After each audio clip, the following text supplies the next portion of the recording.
حالتون خوب باشه. امروز به یک چیز جالبی برخوردم، گفتم که با شما هم به اشتراک بذارم. من خودم حالا بچه بودم سرلاک زیاد نمیخوردم، ولی تو بزرگسالی تا دلتون بخواد سرلاک میخوردم.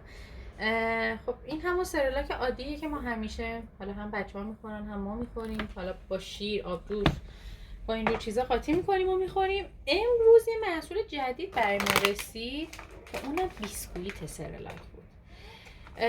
بیسکویت سرلاک خب واسه ماها بزرگسالا خب مزیت داره، واسه اینکه هم مواد مغذی رو داره، هم دیگه اون طعم خوشمزه رو فکر کنم داشته باشه، همین که خوردنش آسان تره. حالا یه دونش رو باز میکنم، برای اولین بار میخورم، ببینم چطوریه که طعمش رو با شما به اشتراک بذارم.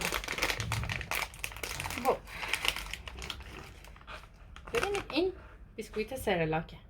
خب بخوریم ببینیم چجوریه. من یه شیر قهوه هم دارم، با این شیر قهوه بخوریم فکر کنم طعمش بهتر بشه.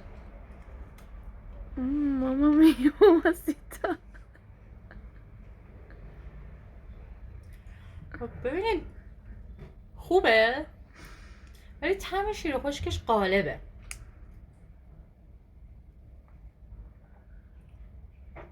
با شیر قهوه خیلی خوب میشه.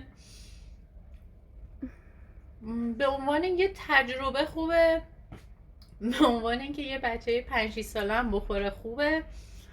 ولی من الان نگاه کردم دیدم این فقط طعم گندمیه. اگه مثلا اینو بیان یه اسانس همون گندم و موز باشه، گندم و عسل باشه، گندم و خرما باشه، به این صورت اگه بخوان درست بکنم فکر کنم خیلی پرفروش باشه و بین مردم فیدبک بیشتری داشته باشه. بد نبود به عنوان یه تجربه. حالا اگه دوست داشتین شما هم میتونید امتحانش بکنید.